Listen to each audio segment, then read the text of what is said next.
My name's John Gilbert, and my dad is Bill Gilbert, and my grandpa was John Aaron Gilbert.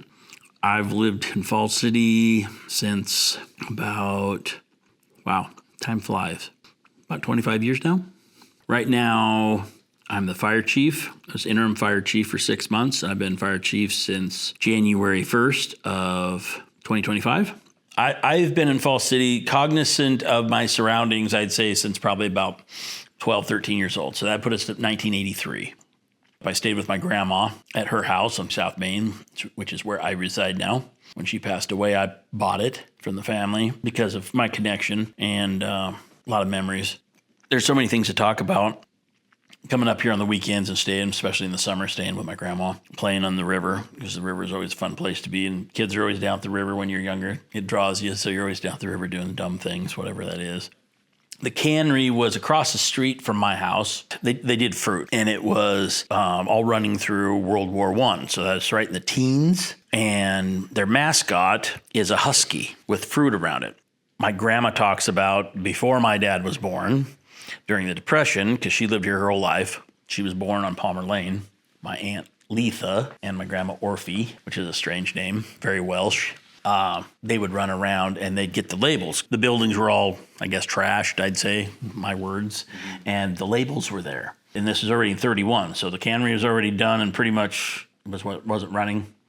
And she would write letters, postcards on the cannery labels for the big cans, like the gallon cans. Tons of recipes that my grandma has are written on those labels. So I don't know who in town might have too many of those copies of labels, but I know I have 2 or 3 of the labels. One of the labels that I have for my grandma is on the little entry table at the elementary. All the fruit that's in the pitcher are the fruits that they canned. So you'll see blackberries, blueberries, apples, peaches, prunes, plums, I guess. So that's really cool. So anyway, so that's kind of some of the history on the cannery. I thought that was cool. It's fun to touch a piece of it, to see that label.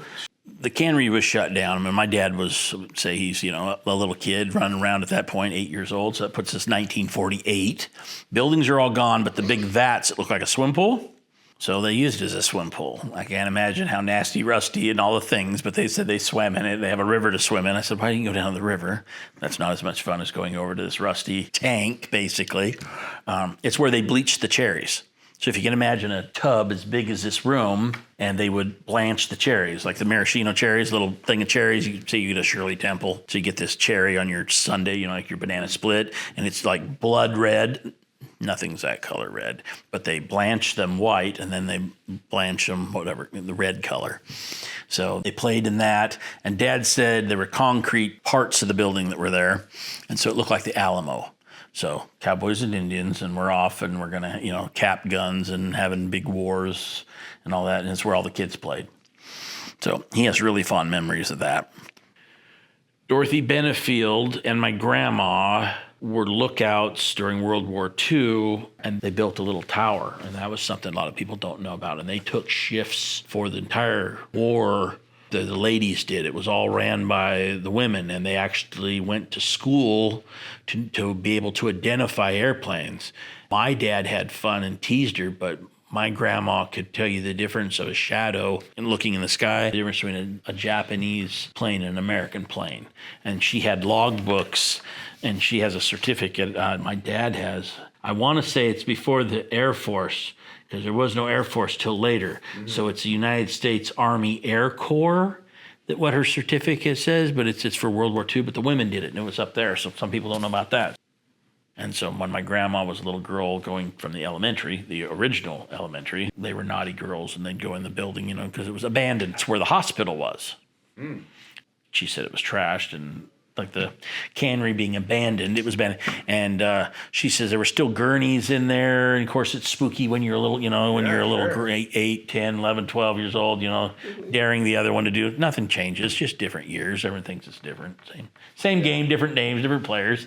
So they're all, truth or dare kind of, that kind of thing. And she took a book. And so we have an anatomy book from like 1909 or something. And I still have that at our house. And it says Falls City Hospital on it. So that's kind of cool. There's a book that talks about Falls City being the Queen City of Polk County, how they considered it for a short time to be the county seat, Okay. but everyone agreed it's off to the side, so it didn't make any sense to do that. It's too far. We're too far off the main drag.